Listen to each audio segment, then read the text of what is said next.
Victoria was overwhelmed with suspicions about the secrets her boyfriend seemed to be hiding. The lack of knowledge about his family and his home only intensified her worries. However, when, by a twist of fate, she witnesses her boyfriend entering a house with another woman, she finds herself on the brink of discovering the truth. Hello, my friends. I am Linda, and this is Linda's Love Stories. I hope you enjoy this story. In the bustling Saturday night, Victoria immersed herself in the vibrant atmosphere of her best friend's bachelorette party. The plans were simple: a dinner at a sophisticated restaurant, followed by a few drinks at a trendy bar in the city. It was the kind of schedule that promised fun and laughter among friends. In recent months, Victoria had become a rare presence at gatherings with her friends. Since she started dating the jealous Fred, she had been avoiding going out with them, aware of how much it annoyed him. Avoiding conflicts was her strategy to preserve peace in the relationship, even if it meant distancing herself a bit from her friends. But tonight was different. It was a special moment for her best friend, and Victoria was determined to be there. Fred, busy with his professional commitments, had no idea about Victoria's plans for the night. She chose to keep it a secret, sparing them from a possible argument that could further strain their relationship. Upon arriving at the restaurant, they were led to the reserved table, where the sparkle in her friend's eyes reflected the promise of a memorable night. Victoria plunged into the effervescent atmosphere of the occasion, aware that moments like that had been rare since she started her relationship with Fred. Amid laughter and jokes, destiny held unexpected surprises, ready to trigger a series of unforeseen twists. At one point, Victoria's eyes drifted towards the door, where a familiar figure caught her attention. It was her boyfriend, Fred. A wave of perplexity washed over her. What would he be doing there? Could it be some business dinner? These thoughts rushed through her mind as she stood up to approach him. However, as soon as her boyfriend noticed Victoria's presence, he seemed to freeze. And when she got closer, a shocking discovery awaited her. He was not alone. He was accompanied by a woman and 2 children. And then, the words of one of the children echoed in her ears, calling her boyfriend Daddy. A reality check hit her hard. Fred was married, had a family. Suddenly, everything made sense. The mysterious disappearances, the last-minute work commitments. Victoria halted her approach, realizing the complexity of the situation in which she had inadvertently become involved. With eyes brimming with tears, the young woman had no intention of triggering a scandal or exposing that woman and the children to an embarrassing situation. Discreetly, she returned to the table.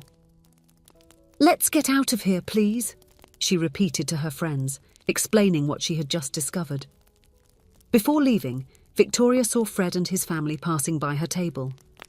The man's apprehensive look did not go unnoticed, aware that his fate was in her hands. However, the young woman had no intention of turning that space into a confrontation stage. She understood that the family was also a victim of that man.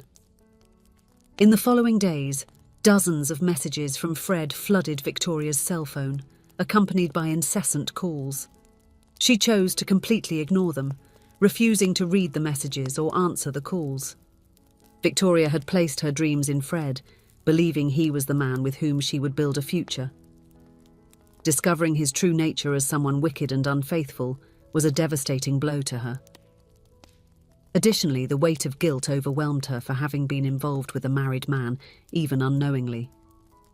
"You need to go out, meet new people. That man doesn't deserve you to be depressed for so long," insisted her friends, trying to lift her spirits. The last thing the young woman wanted at that moment was to dive into a new relationship. Fate, with its peculiar sense of humour, sometimes acts in unexpected ways. One day, as Victoria was returning home after work, she walked distractedly, mesmerised by the phone screen, unaware of the manhole in her path. Her shoe heel got stuck between the small bars of the manhole, forcing her to bend down and try to free it with her hands. It was at that exact moment that another pedestrian, also distracted by their phone, didn't notice Victoria and tripped over her, resulting in both of them rolling on the sidewalk in a tangle of arms and legs. "Can't you see? Didn't you see me here, you clumsy oaf?" protested the young woman as she stood up, rubbing her sore arms. "How could I have imagined that someone would be standing in the middle of the sidewalk?" the young man retorted, equally annoyed, as he recovered from the fall. Then the two looked at each other and realised how comical the situation was. They couldn't resist, and a laugh escaped both of them, dissipating the tension in the air. "By the way, my name is Paul. Would you accept a coffee with me so I can apologise for this mess?" said the young man, revealing his name. Victoria was about to decline the invitation, as she had been doing with all male advances since the disappointment with Fred. However, something in Paul seemed to awaken a different feeling in her. "So you're admitting that it was your fault for this whole mess?" she replied with a playful smile. The two spent hours talking in that cafe. It was as if their meeting was destined to happen. Despite working in the same office building, they had never crossed paths before. It took a clumsy encounter to bring these two souls together in an unexpected way, but maybe in the end it was exactly what they both needed. As the relationship with Paul progressed, casual meetings became more frequent until it became official. They were a couple. Victoria introduced him to her parents and friends, and Paul seemed genuinely happy to be part of his girlfriend's life. However, a hint of concern began to settle in her heart. She had never met Paul's family, and he had never invited her to visit his house. All meetings took place in neutral locations or at Victoria's house. Given her history with Fred, she couldn't shake the thought that Paul might be hiding something from her. This doubt began to undermine the trust she had built in the relationship, leaving her in an emotional dilemma about how to address this issue with Paul without seeming intrusive or suspicious. And the truth is that when we have a suspicion, it's as if our brain automatically searches for arguments to justify our thoughts. And so it happened with Victoria.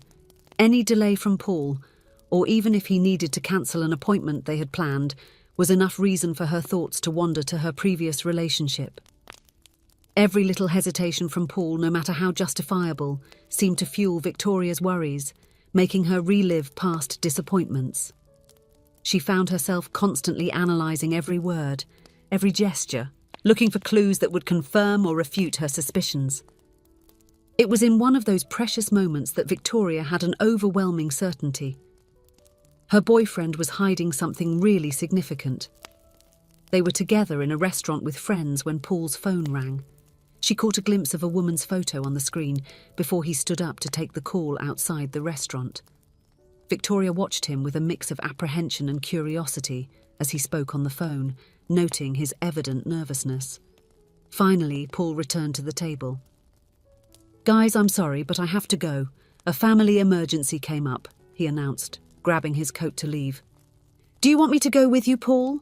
Victoria asked, also standing up, ready to offer her support. "No need, my love. Enjoy the evening with our friends.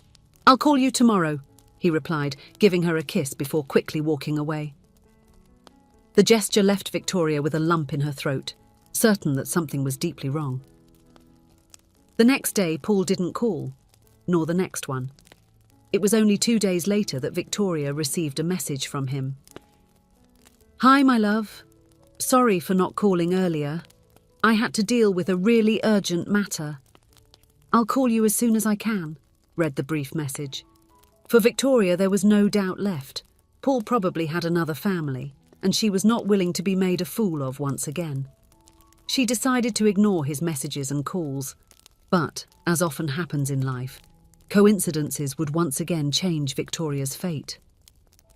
One day, she was going to a newlywed friend's house for an afternoon coffee when she spotted someone familiar from a distance.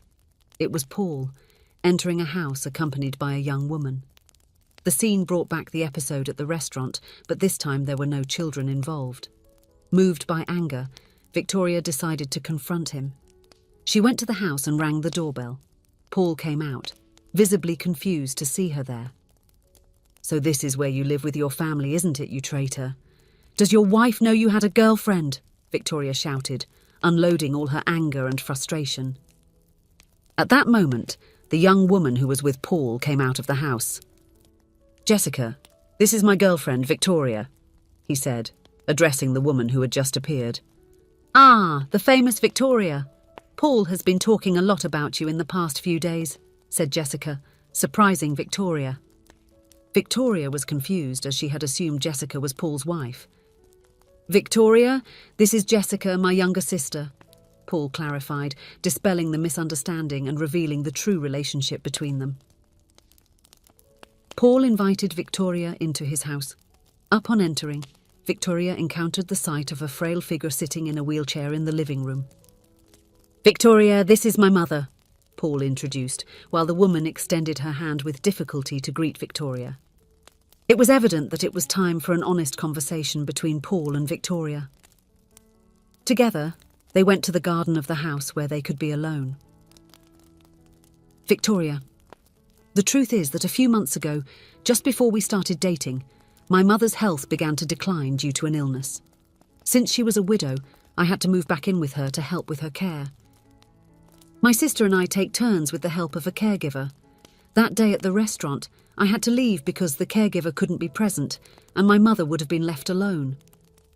I know I should have told you, but as I got to know your family and friends, I realised you had a stable and uncomplicated life. I didn't want my problems and responsibilities to become yours," Paul explained. Victoria was surprised by Paul's revelation. "Paul, when I entered this relationship, I introduced you to my friends and family as an invitation to my life. A commitment not just for the good times. I want to share life's difficulties with you. Let me be part of your life," Victoria said sincerely. Paul hugged his girlfriend, feeling grateful to have someone like her by his side. It was the beginning of a new phase for that young couple. "Paul, just one more question.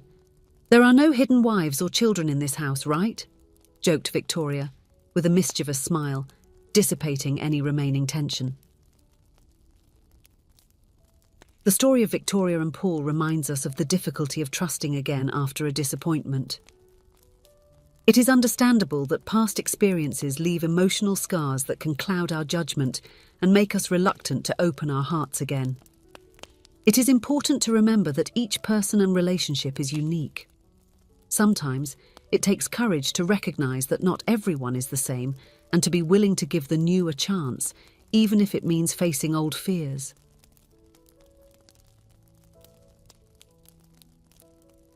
If you enjoyed, please give it a like and subscribe to the channel. Leave a comment with a number from 1 to 5 to let us know how much you liked the story. Also, watch the video that is currently on your screen. See you soon.